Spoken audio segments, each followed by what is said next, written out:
was exalted again. Yeah, it's restored. It's a restoration of his exalted state, yes. But even more so, because he's now triumphed as the Redeemer, not only the Creator. He's increased his worthiness. Yeah.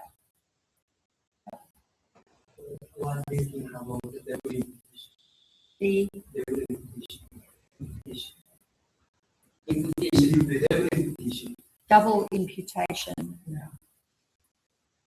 You mean, Christ's righteousness imputed to us and our, yeah, so, well, whether we use that term or not, that does seem to be scriptural, because he took our sins, right, and bore them on the cross and did away with them.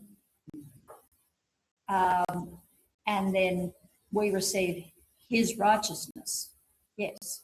So, but the righteousness is imputed, which means that it's not our righteousness. We're clothed in Jesus' righteousness.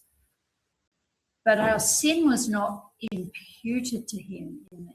It's probably not the right word to use, because it says he actually bore those sins, actually took them and destroyed them. So I guess I'm not a fan of the term double imputation, but the idea behind it, I think, is correct. Again, how do we find the right words? Anyone else have a question? Yeah. From the page number 21. Yeah.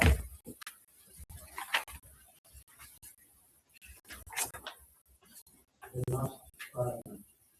Yeah. It says the work of Christ is available for the perfection. But Jesus' observation is here that to be God. Had to be God and human. It says that over the next page. Then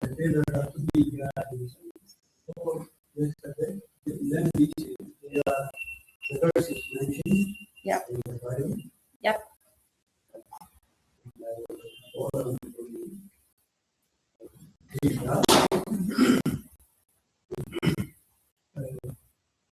For God, there's a time just as we say, heresy comes into the person on extreme. Yes. If we exaggerate into one Yeah. or exaggerate, we need to be. But I haven't done that. I then go on to say he had to be fully human, yeah. These days, there are healthy teaching. Yep. From Yes. they exaggerate it. Yes. I want to accept the reconciliation or the intercession. To whom he intercede, he is God, and things like that. And mention that his lordship itself is from his gift. But to save us, it should be God. So, But that ignores all the evidence of his humanity. And so yeah. From Isaiah 59, God for his own plant. Yeah. One day of us. And then these are also metaphorically written, I think, like Acts 9, in Acts chapter 9. When Paul was persecuting Christians, Yes. Jesus said, Persecute me. Yes. he took, and the later also, Romans 20:28, the blood of God. Blood of, it says the blood of his own. God did not shed his blood. How can we convince Muslims to say that cannot happen? That he became human in order to die. So you've got to have both. You can't just have one or the other. Yeah. So the Celtic teaching you're describing sounds similar to Apollinarianism or Eutychianism in that it's lopsided. Right? We must not deny the divinity of Christ, but we must not deny his humanity either. Those two have to be held together. Otherwise, the atonement doesn't work. No, for salvation, humanity, Yeah. as you also mentioned, the three offices of Jesus, the priesthood, Yeah. the prophet, the prophet ministry, of things, and the distinction in divinity. These all are connected to his humanity. Obviously. Yes. So, But the two work together. That's the thing. They're being both God and human. That's how the atonement occurs. So you have an incomplete atonement if you don't acknowledge both. Yeah, and you just have to, if you're talking with these people, you just have to keep coming back to that, and you have to show the evidence, particularly from Hebrews, as to why it was essential for the Saviour to be human. Yeah. and finally, you mentioned reading law. Yes. Reading law. Yes. There are so many mystic Yes. books in the time. Yep. So better get started. So not all of these might be available to you. And remember at the beginning, I said, if they're available, you should endeavour to read them. You should, for each, there's at least one from a systematic theology. So you need to read at least one section of a systematic theology, and I've recommended the ones there. And I've also given you a lot of the as scans and as articles. But yes, it is a requirement. This is theology needs reading. You've got to get into the literature. Yeah. Okay. All right. Any other questions? Right, it's discussion time. And we've kind of covered the first one, but you can talk more about it if you want. Question, Yes, go ahead. According Go to ahead with your verse, question. Okay, thank you. According to verse 7, Jesus Yeah. made himself nothing. It says Jesus made himself nothing. So is that he was not a divine person when he was on the earth? No, it does not mean that, as I've just explained. Made himself nothing is perhaps not a good translation. The word is kanoo, which means to empty. Okay. And the whole point is that he emptied himself of the privileges, prerogatives of his divinity, but not of his divinity himself. Okay, he did not grasp at retaining the glory that was his. He humbled himself in taking the form of a servant. That is what that means. Okay. That is exactly what that means. Yeah. Okay. Thank you. Good. Thank you. All right. Yeah, probably the last two questions are the most important. They could start from the bottom and work back up because we've talked about the first one a lot.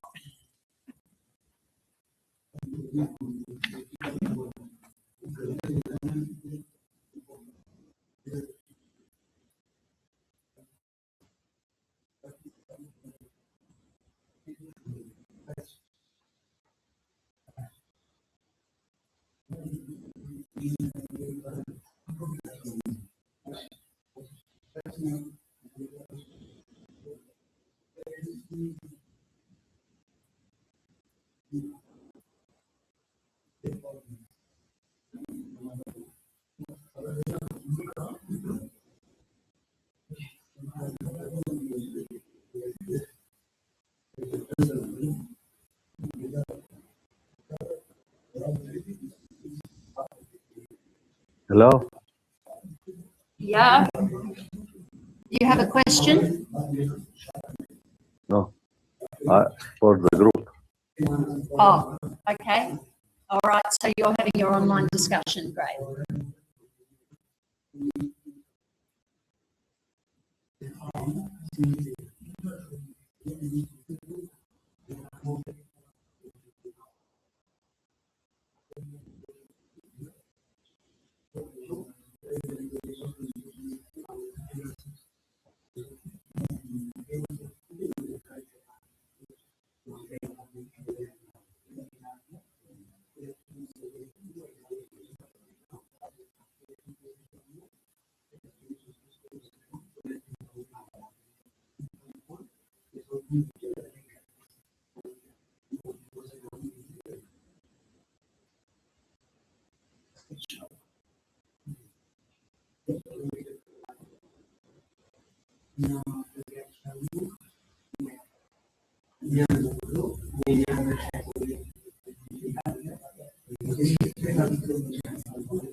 Hello, Aggarun.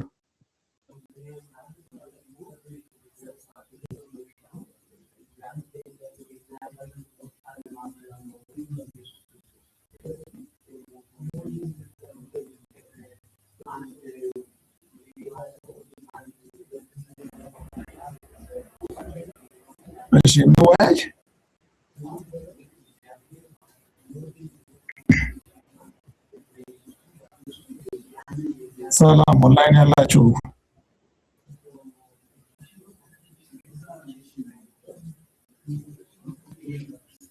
Hello, Yoni. አቤት Imran Inji, Imran. እሺ እንቀጥል የመጀመሪያው ጥያቄ እንደዚህ ይላል why is the full divinity and full humanity of Christ essential for our salvation የሚል ነው የክርስቶስ ሙሉ ክርስቶስ መለኮታዊነት እና እንደዚሁም ደግሞ ሰው መሆኑ ፍጹም ሰውና ፍጹም መለኮት መሆኑ አስፈላጊነት ነው ክራይስት essential ለደህንነታችን ለመዳናችን አስፈላጊ የሆነበት ምክንያት ምንድነው የሚል ጥያቄ ነው የክርስቶስ ሙሉ ሰው መሆኑና እንደዚሁም ደግሞ ፍጹም አምላክ መሆኑ ወይ ደግሞ የክርስቶስ ፍጹም ሰውነት ወይም ለመዳናችን አስፈላጊ የሆነበት ምክንያት ምንድነው የሚለው እስቲ አንተው በዚህ ውስጥ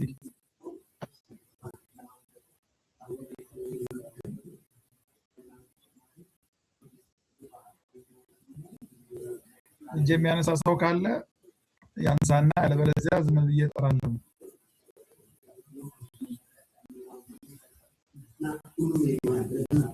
አሴ እስቲ አንተ እኔ ላንሳው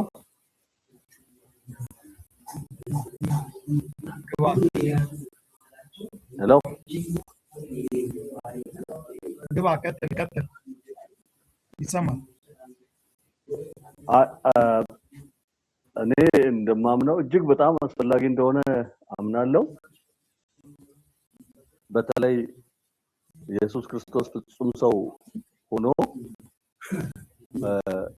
የኛን ኃጢአት ሊሸከም መቻሉ ነው ምክንያቱም በብሉይ ኪዳን የነበረው የመስዋዕት ሥርዓት ኃጢአተኛውን ፍጹም ሊያደርገው ወይንም ህሊናውን ሊያነጻ ፈጽሞ ስላልቻለ አንድ ጊዜ ፍጹም የሆነ መስዋዕት ራሱን አቅርቦ እኛን ሊያድን ስለቻለ ለዚህ ለድህነታችን በጣም አስፈላጊ እንደሆነ ነው አንዱ ሁለተኛ ደግሞ የኢየሱስ ክርስቶስ መለኮትነቱ ማዳን መቻሉ ነው ሌሎች አይላስ ከምንም ሌሎች ማናቸውም ከክርስቶስ ውጪ ሰውን የማዳንም ኃላፊነትም መብትም አቅምም የላቸውም ከእግዚአብሔር የሆነልን ኢየሱስ ክርስቶስ ነው እኛን የማዳን አቅምና ችሎታ ያለው ለማለት ፈልጌ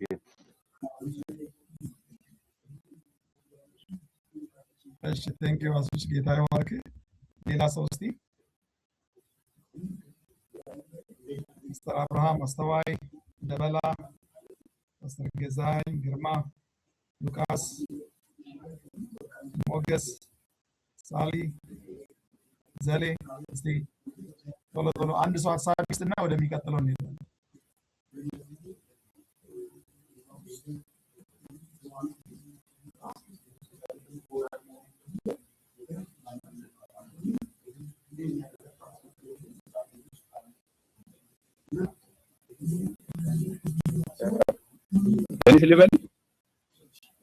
please allow okay እሺ thank you እንግዲህ ስለ ክርስቶስ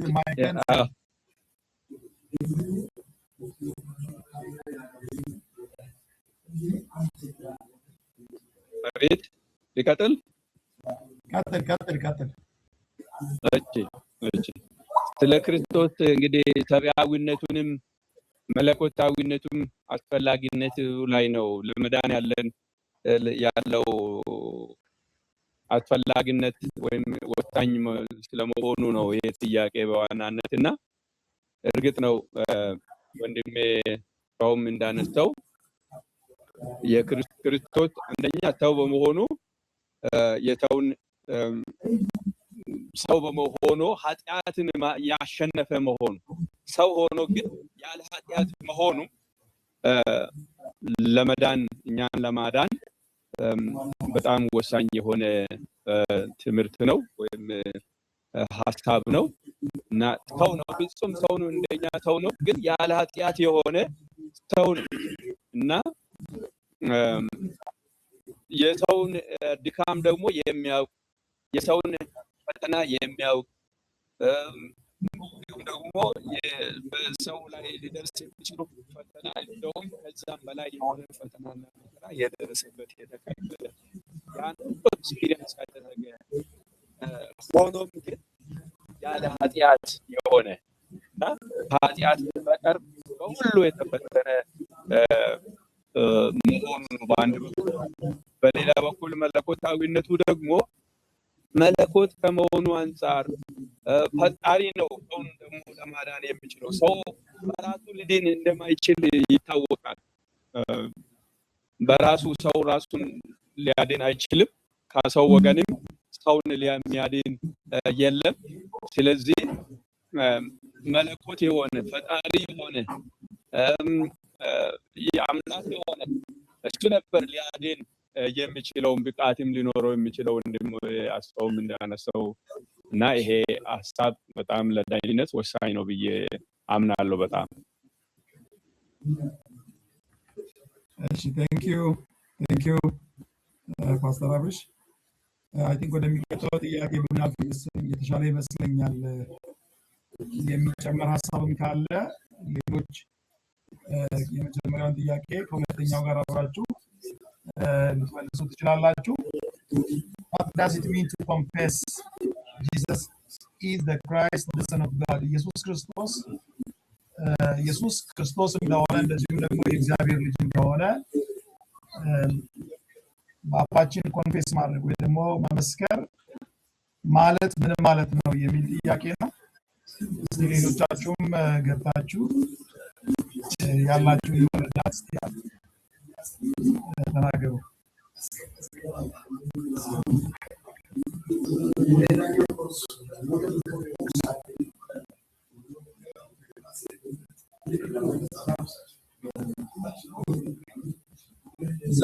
ዛሬ ድምጽ ጠፋ። አይ ትንሽ ከበድ ብሎ ነው።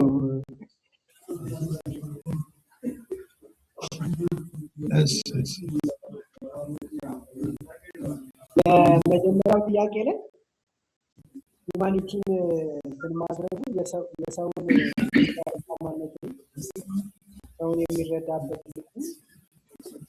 ልክ ከሌሎች ከመላእክት የሚለይበት አንዱ ነገር ሰው ሆኖ ከኃጢአት በስተቀር በብዙ መፈተኑን የሚያሳይ ነው። የሰውን ማውስ ተግባሩን ያሳየናል።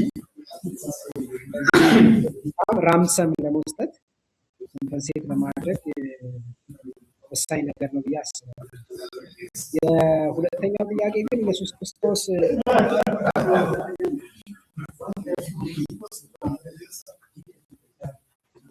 የእግዚአብሔር ልጅ ነው የሚለው ሀሳብ ቀጥታ ከመዳን ጋር የሚገናኝ ይመስለኛል። ምክንያቱም በአንዱ ልክ ቅድም ፊልጵስዩስ ላይ እንትን እንዳነበብ ነው የሆነ ወይ ትነግራታለህ ምናልባት የሚታረግልን Doctor, can you mute yourself, please?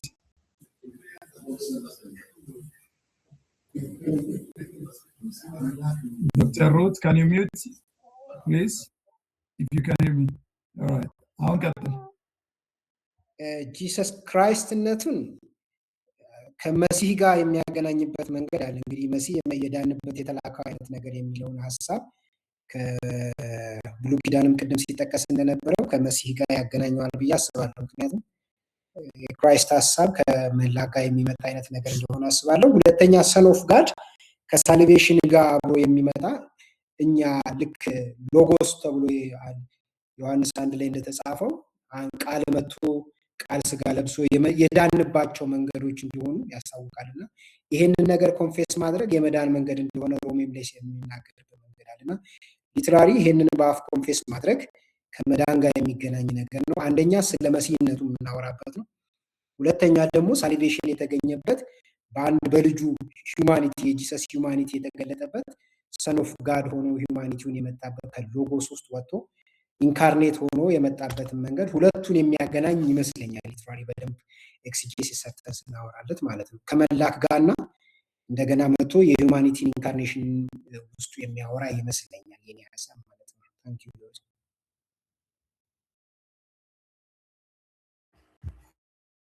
Thank you, ዘሌ። እስቲ ሌሎቻችሁም ማስተር ገዛኸኝ፣ አስተዋይ፣ እስቲ ሌሎቻችሁም ሀሳብ ስጡ። በርግጥ በመሃል ጠፍቼ ነበረ፣ እንግዲህ ተመልሻለሁ። ብዙ ነገር አምልጦኛል።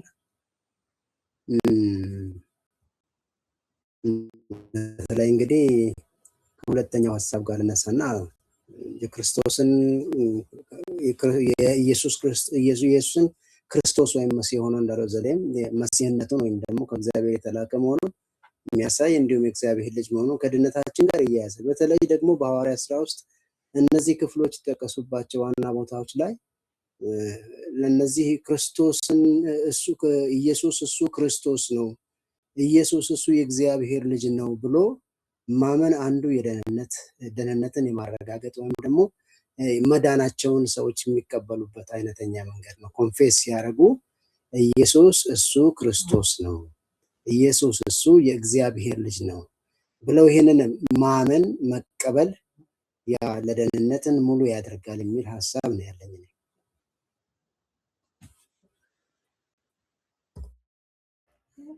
እሺ ቴንክ ዩ ፓስተር።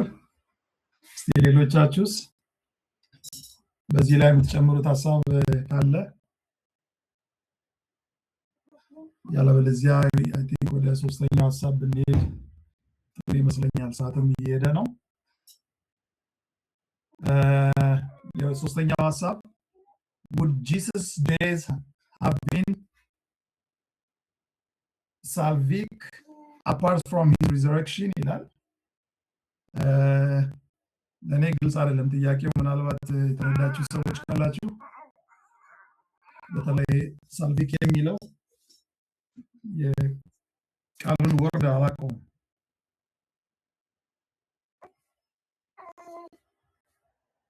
ጥያቄውን የተረዳ ሰው አለ?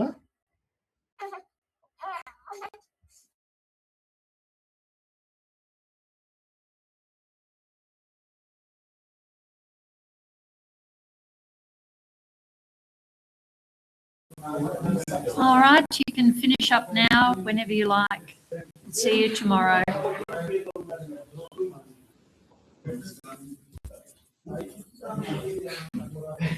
ማዳን ስራ እንደማለት ነው።